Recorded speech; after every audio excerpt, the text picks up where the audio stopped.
This is the Food Schmooze Party, offering the richness of life and coming to you in Connecticut, Rhode Island, Massachusetts, and New York, including Westchester County, the East End of Long Island, and Hamptons, of course. Senior producer is Robin Doyen-Aiken. I'm Faith Middleton. And to hear the show on WNPR, it airs Thursdays at 3 and 9 and Saturdays at noon. We have podcasts, as you know, and all the things we talk about on the show you can find at foodschmooze.org.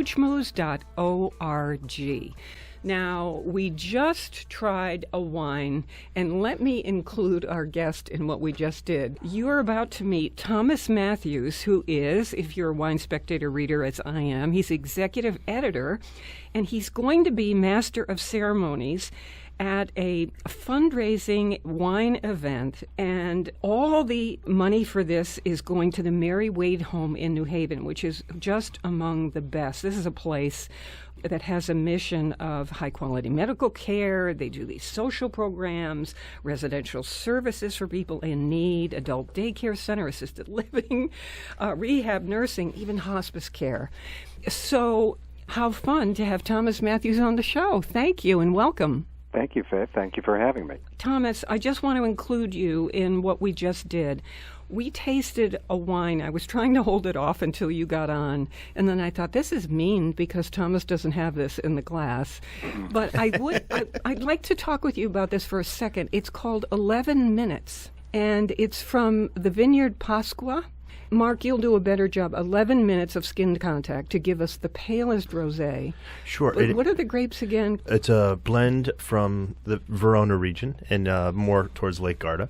So you've got Corvina, Trebbiano Lugano, Syrah, and a touch of Carmenere. Sounds exotic. Yeah. How'd it taste? It's very Sancerre-like. There's a richness to this. And the reason I'm bringing it up with you, Thomas, as we go on to describe your event, I wanted to get your thoughts on the explosion, you might say, of rosés across the country. I don't know if Europeans were doing this all the time, but certainly in America, there's been an explosion of interest. And are you seeing them? I'm seeing every type of rosé imaginable. Are you? It's extraordinary. America now drinks 20% of the global rosé production. And we are actually featuring rosé in the upcoming June 30th issue of Wine Spectator, so you can read all about it. I think two salient points. One is America has fallen in love with Provence-style rosé, as you described this rosé from Italy. Very pale, very dry, crisp and refreshing, perfect summer wine, and now appropriate all year round. My fear, and maybe your other guests will chime in on this, is that rosés have historically been made in many different styles from many different regions, many different grapes. One of the most historic and authentic kinds of wine, and now all these regions, like Verona, are rushing to make the Provence style, and I'm afraid that it's turning from a traditional wine into a brand. So I'm a rosé drinker and have been for a long time, and I do drink them year-round, and I'm pretty careful in my choosing. This is one of the best I've had in years. I see this candy-like finish on these wines, that echo that is in your throat after you've had a sip or two. And it has this distasteful, to me, candy-like thing almost going sort on. of like Jolly Rancher kind of little note to it. Yeah. Do you see that, Thomas? Well, if you'll recall from the 70s, Matus and Lancers. And then Oh, yes. That was my wine. And 90s White Zin. America has always drunk their pink wines a little bit sweet. Mm-hmm. This new wave is almost entirely dry, at least the Provence-style inspiration. Yeah. But now big brands are marketing slightly sweet versions to pick up on that American palate, and you're picking up on that in your tasting. Okay, I'm with Mark Raymond of Carolina Wine Brands and Chris Prosperi, chef and co-owner of Metro Bis Restaurant. And now we have Thomas Matthews, executive editor of Wine Spectator. Now I want to say the Mary Wade Dinner. It's the 13th annual dinner of theirs, and it's April 21st. It's a Saturday night from 6 to 10 p.m. You're master of ceremonies, Thomas Matthews. What is it you do, and how do you talk about wine at this event? Well, the origins go back, as you say, 13 years, Faith, when my stepfather, a Methodist minister and Mary Wade board member, said, Tom, let's raise some money for this organization. They do great work, and we should help. I said, sure, what can we do? He said, why don't we do a wine dinner? So ever since then, I have been soliciting donations from wine companies in the U.S. to supply wines for a dinner that welcomes 300 people. Wow. It is meant to be a celebration of Mary Wade, a easy introduction to wine, some great wines and great conversation. And over the years, we've succeeded in raising significant money, and I think helping Mary Wade get some of the recognition it so well deserves. Mm-hmm. This year, the event, it's a wine dinner, by the way, and auction, and it's at the Omni Hotel at Yale. I've had the pleasure of actually attending this event in the past with a former colleague of mine at Wildman, Martin Sinkoff, and I joined you in New Haven, and it was just an amazing event. You do an incredible job with this event. Thank you. Is it fun for you, Thomas, to hold forth about the wine in maybe a relaxed way? You can feel the keen interest in the room.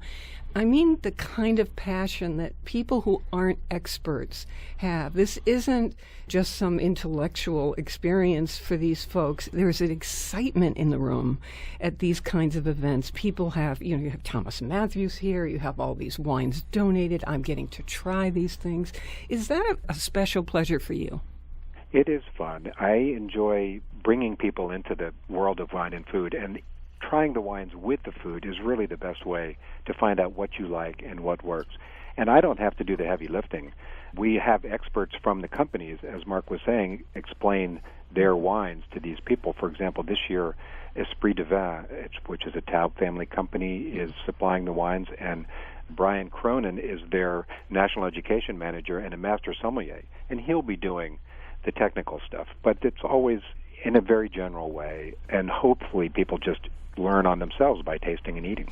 When you talk to wine producers and you say, I need a bottle donated for this event, because I know this is personal for you, and in a way it's personal for me too. I love Mary Wade's stuff that they do in New Haven. And do you sometimes think, oh, this will be a great score if I can get these people to donate a bottle of this? Do you do that?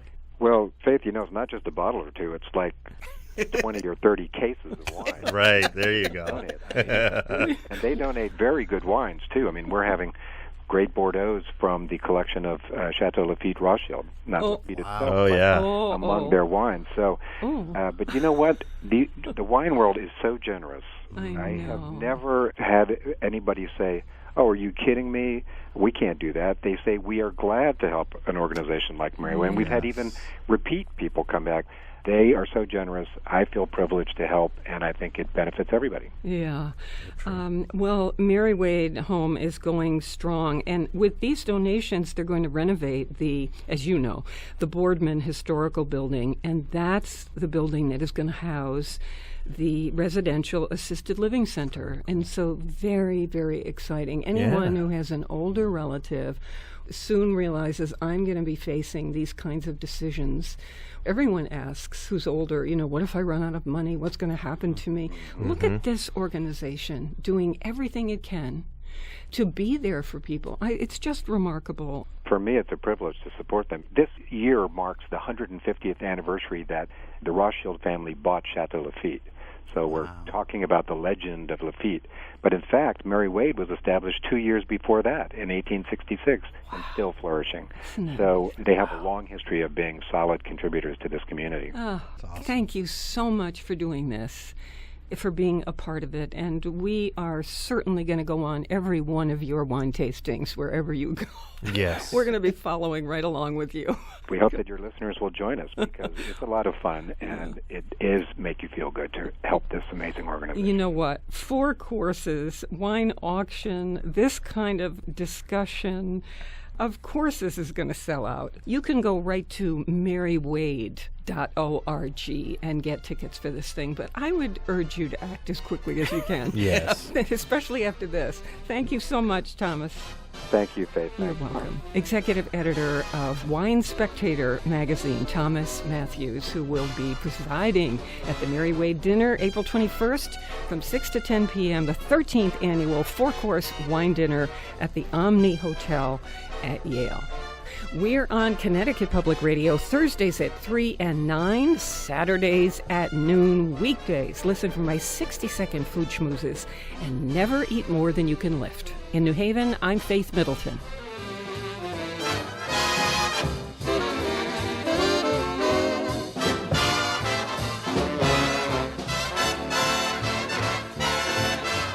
Everybody eats when they come to mind.